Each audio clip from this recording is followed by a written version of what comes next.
కొరమేను చేప పచ్చడి మా అమ్మాయికి అమెరికా పంపించడానికి పచ్చడి పెడుతున్నాను. కొరమేను 1.5 కిలో ముక్కలు దాకుంటాయిలేండి.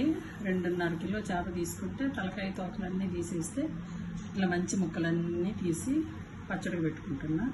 ఇవి కొంచెం గాలికి ఫ్యాన్ కింద ఆరనిచ్చి ఉప్పు పసుపు రాసి కొంచెం డ్రై అవనిస్తానండి. అప్పుడు డీప్ ఫ్రై చేస్తాను. చేపలు ఇట్లా ఆరబెట్టాను కదా, ఒక 2-3 అవర్స్ ఆరబెట్టేసానండి. దాంట్లో కడంతా ఆరేటట్టుగా. ఇప్పుడు ఏం చేస్తున్నానంటే ఆయిల్ వేసి ఎర్రగా కాల్చుకోవాలండి.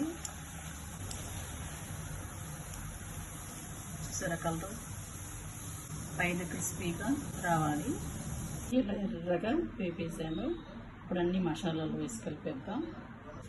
ముక్కలు 2 తీసి మధ్యలో వెన్ను తీసేసాను అన్నట్టు. ఇట్లా ఉంటే బాగా ఉప్పు కారం పసుపు మసాలా బాగా పడుతుంది. టేస్ట్ కూడా చాలా బాగుంటుంది.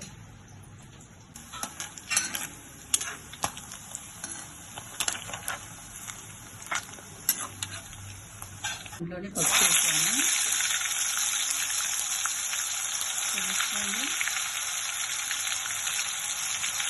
ఇది పచ్చి అవుతుంది వెల్లుంటాయి టేస్ట్.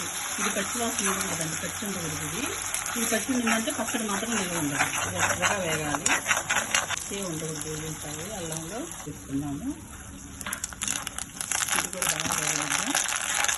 ఇది పచ్చి లేకుండా ఇట్లా వేగిపోయింది చూడండి. బాగా వేగిపోయింది కాబట్టి దాంట్లో నొరకు కూడా రావట్లేదు. గోరువెచ్చగా ఉండగా మనం కారం వేసుకున్నాం. ఇప్పుడే వేస్తే నల్లగా అయిపోద్ది. ఫిష్లోకండి గరం మసాలా, ఒక 10 లవంగాలు, కొంచెం దాల్చిన చెక్క, 1 స్పూన్ మెంతులు, ఒక 10 మిరియాలు, 1 స్పూన్ జీలకర్ర అండి. ఇవి దోరగా వేపి పొడి చేసేసుకున్నాం. ఆవపిండి ఉందనుకున్నాను, ఆవపిండి లేదు. దానికోసం నేను ఒక 2 స్పూన్లు ఆవాలు తీసుకున్నా. 1.5 స్పూన్ అనుకోండి. ఇప్పుడు మెంతులు వేగిపోయి ఇవన్నీ జీలకర్ర వేసి వేసేద్దాం. అమ్మగా వాసన వచ్చే వరకు, మంచి సువాసన వచ్చే వరకు దీన్ని వేపేసానండి.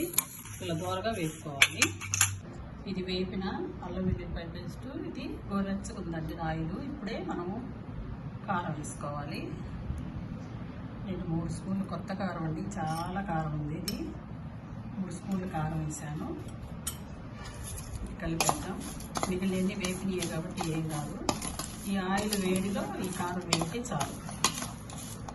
లేకపోతే కారం మరి ఎక్కువ హీట్ ఉన్నప్పుడు వేసామనుకోండి నల్లగా అయిపోద్ది పచ్చడి. ఇప్పుడు మనం జీలకర్ర, మెంతులు, ఆవాలు, ధనియాలు వేసిన పొడి వేసేద్దాం. 2 స్పూన్లు.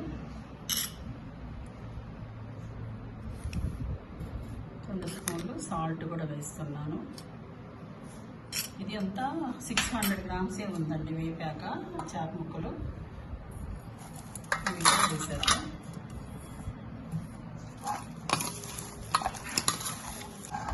నిమ్మరసం పడితే ఎలాగో మెత్తగా అయిపోతుంది. ఇంకా ఇది బాగా చల్లారనిద్దామండి. చల్లారించిన తర్వాత నిమ్మరసం, 1/2 కప్పు నిమ్మరసం అండి. ఇది మా అమ్మాయికి అమెరికా పంపిస్తున్నాను కాబట్టి ఆయిల్ ఎక్కువ వేయట్లేదండి. అక్కడికి వెళ్ళాక కలుపుకోమని చెప్తాను మా పాపని. ఇది ఊరిన తర్వాత 3 రోజులకి ఆయిల్ అంతా వదులుతుంది. మనం జాలీలో తీసి పెట్టి తీసుకున్నాం అనుకోండి. 3 రోజుల వరకు కలిసి పండుగ 3వ రోజు తీసి కలుపుకోవాలి. ఇదిగోండి పచ్చడి 3వ రోజు. మంచిగా ఉప్పు కారం పులుపు అన్నీ పర్ఫెక్ట్గా ఉంది. దీని మధ్యలో ముళ్ళు తీసేసాను కదా, బాగా ఉప్పు కారం పట్టింది. ఇంకా నేను ఎక్కువ ఆయిల్ వేయనండి ఇంకా, ఎందుకంటే లీక్ అయిపోతుంది. పార్సిల్లో ఆయిల్ వదిలేస్తుందండి. ఉంది ఆయిల్, మనం కొద్దిసేపు పెడితే ఇలా కిందకు వచ్చేస్తుంది. ఆయిల్ అంతా వదులుతుంది. అందుకు ప్యాక్ చేసి చూపిస్తాను. సీల్ చేసేసానండి. నేను జిప్లాక్ కవర్లో పెట్టేస్తాను. ఇదండి జిప్లాక్ కవర్లో పెట్టేసాను. ఇట్లా ప్యాక్ చేసేసాను. జిప్లాక్ కవర్ చేసాను. దీన్ని ఫ్రిడ్జ్లో పెట్టేస్తాను ఇంకా.